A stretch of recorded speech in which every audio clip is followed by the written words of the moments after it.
eu venho pra cá, que é o seguinte, olha, hoje é o dia da mentira, né? Dia da mentira e aí a gente pensa, já convivi com uma pessoa mentirosa, conheço alguém que é mentirosa, mas qual é o limite, né? Porque existe uma doença, inclusive, que caracteriza uma pessoa que mente demais, compulsivamente. A gente vai falar sobre esse assunto com ela, que é psicanalista Cíntia Castro. Seja muito bem-vinda. Tudo bem com você?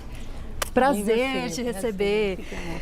Como é que funciona? Porque assim, a mentira, ela existe, eu acho que faz parte da nossa vida. Sim. É normal a gente mentir para, por exemplo, conseguir viver bem na sociedade? Sim, na verdade, existem estatísticas que nós mentimos no mínimo 2 vezes por dia. Todo mundo. Bastante até. Independente do quê? Muitas vezes para se justificar, para não deixar ninguém sofrer, para considerar que aquilo vai deixar a gente numa situação confortável. Tá. Então a mentira faz parte do dia a dia de todo mundo. É lógico que existem mentiras e mentiras, né? Entendi, porque às vezes você recebe aquele presente, né? Que você não gostou. Quem já aconteceu isso com vocês?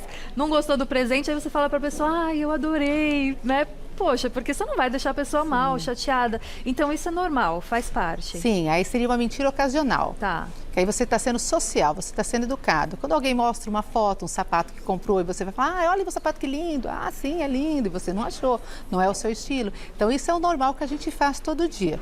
E aonde que começa a ficar anormal?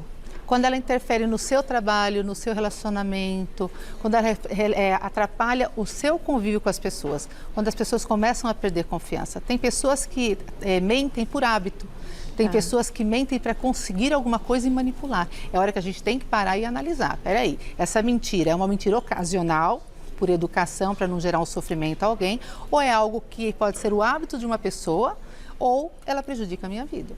E como é que eu consigo identificar se a pessoa está mentindo ou não? Porque às vezes tem gente que sabe mentir muito bem. A gente tem aqui o nosso amigo Felipe, que, claro, é ator também, então contou ali uma história que todo mundo achou que era verdade. Então, se tem uma pessoa assim que sabe contar uma boa história, como é que a gente pode identificar que ele é mentiroso ou mentirosa? Quando a gente fala de uma mentira, de um compulsivo, ele vai contar uma história com poucos detalhes. Ele vai contar e daqui a pouco ele vai acabar a história. Quando a gente fala do mitomaníaco, que aí é patológico, ele não. Ele vai trazer uma história fenomenal, com detalhes assim, que você vai entrar no meio da história, você vai se sentir ali dentro. Você fala, nossa, e você vai vibrar com a pessoa e ela conta detalhes minuciosos, ela vibra, o olho dela vibra, sabe? Brilha. E aí sim, aí você está falando que está indo para uma mentira patológica. E chama mitomaníaco quem mente compulsivamente, é isso? Não, quem mente, existe três mentiras, a ocasional, sim, a compulsiva, que a pessoa mente por mentir, sim, tá, por hábito, e tem a mitomaníaca, que ela mente por alguma coisa, por uma insegurança dela, por ela precisar de uma validação, pertencer a uma rede de amigos, querer fazer parte de algo, então ela se coloca muito grande, tudo dela se torna grande. É considerado uma doença? Então, existe estudo sobre isso, porque assim, não é uma doença porque a pessoa não nasce mitomaníaco. E sim através de históricos familiares, o ambiente onde ela vive, como é tratado desde a infância, isso pode virar, sim, um transtorno patológico.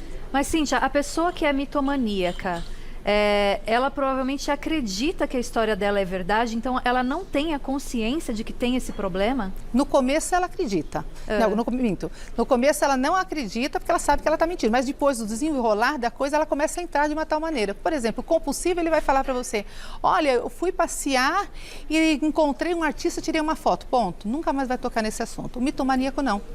Ele sabe que está mentindo, mas ele começa a entrar tanto na mentira que passa a ser a realidade dele. Num próximo encontro, se você perguntar, e aí, você esquiou? O que aconteceu? Nossa, eu estava lá, uma pessoa pegou, viu que eu esquiava muito bem e pediu que eu mantivesse um grupo e fosse o guia. Eu não sabia dizer não e a pessoa começa a ir para uma proporção onde ela passa a acreditar naquela mentira. Então, ela começa sabendo que é uma mentira e depois para ela vira uma outra realidade. Começa a virar paralela. Uma verdade para ela. Nossa, que coisa, né, gente? E assim, tem tratamento para quem tem esse problema? Terapia. Só que para o mentiroso é difícil ele chegar e pedir ajuda, porque ele primeiro tem que acreditar e ter a consciência que ele está mentindo, que ele precisa de ajuda e não ser uma mentira ocasional. Ah, só dei uma mentirinha, isso não faz mal a ninguém. Ah, o que isso vai mudar na vida da pessoa? Então, quando ela tem consciência que ela precisa de ajuda, aí ela costuma procurar, mas é muito difícil. O que acaba acontecendo as pessoas ao seu redor acabam vendo que precisam de alguém ali que está do lado, que está mentindo exageradamente, está entrando na vida dela, está atrapalhando a vida pessoal, a profissional, aí ela para, chama essa pessoa para conversar e explica como isso está sendo de forma negativa na vida dela e como ela precisa cuidar, entendeu? Por que ela mente dessa maneira? O que ela ganha com isso? E aí sim, vai através da terapia. Aí, por exemplo, eu identifiquei no meu convívio social alguém que mente compulsivamente ou ocasionalmente, mas assim, que você começa a perceber e aquilo começa a atrapalhar. Sim. Eu tenho que corrigir a pessoa na hora, de repente eu estou com outras pessoas em volta, eu posso falar, olha, você está mentindo, fala a verdade. Como é que eu abordo essa pessoa nesse sentido? Quando a gente começa a sentir que aquela pessoa está incomodando a nossa vida, o nosso emocional, nós temos duas soluções. Ou nos afastarmos, ou então chamar essa pessoa numa outra ocasião. Você não vai expor a pessoa. Tá. Você vai chamar de uma forma educada, levar num lugar que seja seguro para ela, para que ela não se sinta confrontada. E aí sim, falar, olha, o que você falou não é tão verdade, isso não é legal para você. Ela admitir já é um grande feito. E em cima disso, sim, falar o que está acontecendo e oferecer ajuda também, apoio. E entender por que ela faz isso. Porque às vezes ela mente e nem está sabendo que está mentindo. Ou então não consegue parar. Mas é o que você falou, é difícil a pessoa admitir que mente, né? Sim, muito difícil. Ela sempre fala assim que mente um pouquinho só. Não, mas é a famosa mentira branca. É só isso daí, isso é bobeira. Que isso? Imagina. É sempre assim que a gente escuta. E na hora que vai ver, está numa proporção absurda.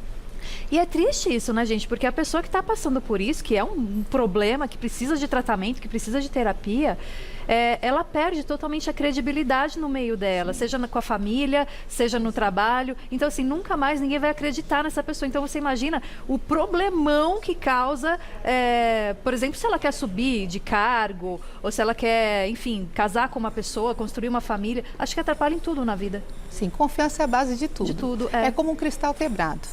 Tem um cristal, ele quebra, que é a confiança. Você pode colar e deixar ele impecável, mas sempre será um cristal quebrado. Todo mundo vai olhar para aquela pessoa e falar, mas será que ele está mentindo? Será que eu posso confiar dessa vez? Será que dessa vez vai? Então sempre vai ter o pé atrás, infelizmente. E qual que é o momento certo, assim, para eu chegar nessa pessoa? Como é que eu falo com ela? Quais palavras eu posso usar? Porque ela também pode se sentir ofendida e também não querer procurar tratamento. É hora que se você tem intimidade com essa pessoa, no momento que está só você e a pessoa, expõe a situação de forma acolhedora, pergunta o porquê que ela falou aquilo que é uma inverdade, deixa ver se ela explica, fala, não, porque eu estava me sentindo deslocado, eu precisei falar, e aí fala, olha, mas isso não é legal, você não precisa disso. E quando percebe que a pessoa continua na mentira, tentando te enrolar, aí você fala, olha, será que não está na hora de você levar para uma terapia, procurar uma ajuda? E eu estou aqui para te ouvir, eu quero entender. Por que isso está acontecendo? Porque está uma hora que as pessoas estão deixando de confiar em você. Isso vai te prejudicar agora e vai te prejudicar lá na frente. E aí trazer um apoio, porque quem mente sofre, é um sofrimento muito grande. Porque ela precisa mentir para cobrir uma outra mentira, e uma outra mentira, uma outra mentira, sem fim. Então você imagina uma pessoa que vive à base da mentira. Uma hora ela deixa de viver uma realidade para viver uma mentira, um personagem que ela criou, que não tem mais como voltar atrás. Agora, desde a infância, a gente pode também incentivar, né, as crianças a sempre falar a verdade. Dá pra gente orientar desde pequeno, né? Sim, esse é o correto. A criança, a mentira ela vem desde a infância, né? Quando a criança fala, ai, eu tirei nota boa na escola, eu não tenho um recadinho na agenda. Tem hora que você vai lá e ensina para ela o que é caráter. E o que isso lá na frente pode acontecer. A quebra da confiança, isso é para tudo. E tem um ditado que diz que a verdade não merece castigo. Né? A gente não castigar de repente quando a criança fala a verdade, né? Para ela poder falar sempre a verdade, né? A criança ela está em formação. Quando você ensina que todo ato há uma consequência, e se ela mentir, ela vai ter uma consequência negativa lá na frente. Então, quando você ensina, olha, não é o problema você mentir, o problema é você continuar na mentira. Quando você mente e você recua para falar, olha, tudo bem, eu menti, errei, foi esse o motivo, ou não sei por que eu menti, está tudo certo. É hora que você vai lá e coloca na posição, olha, me ajuda, sem falar, né? Entendi. Agora o que a gente sabe é que mentira tem perna curta, né? E como? E ela sempre aparece. Acho que por mais que a pessoa saiba mentir muito bem, em algum momento a gente vai pegar ali, né? Sim. Tem os trejeitos também, né? De repente ela faz gestos.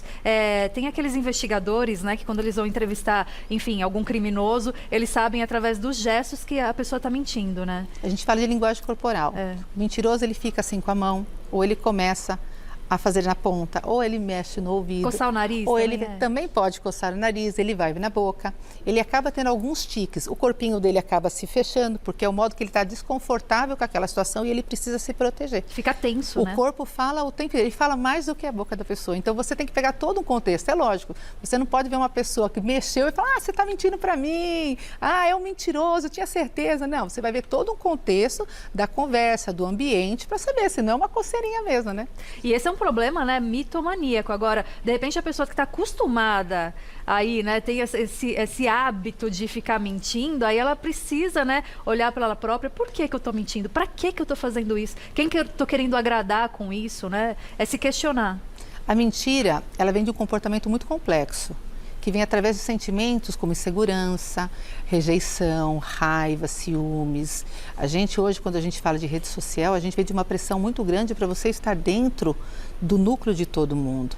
Então, muitas vezes você acaba mentindo para dizer que faz parte daquilo, para se sentir ali pertencente. Tá certo. Olha, muito obrigada. Eu vou deixar aqui o Instagram da Cíntia, que é Cíntia_Castro, psicanalista, @Cíntia_Castro, psicanalista. E se tem alguma dúvida em relação a isso, será que eu tenho esse problema? Será que alguém da minha família, um amigo tem? Procure um profissional, não é, doutora? Com certeza. Procure e, assim, ajude a pessoa, acolha, não aponte, não julgue, porque você não sabe o sofrimento e o que ela traz por trás daquela mentira. A gente tem que acolher e trazer a pessoa para perto da gente. Muito obrigada pela Eu que sua agradeço. presença. Até breve, se Deus Até quiser. breve.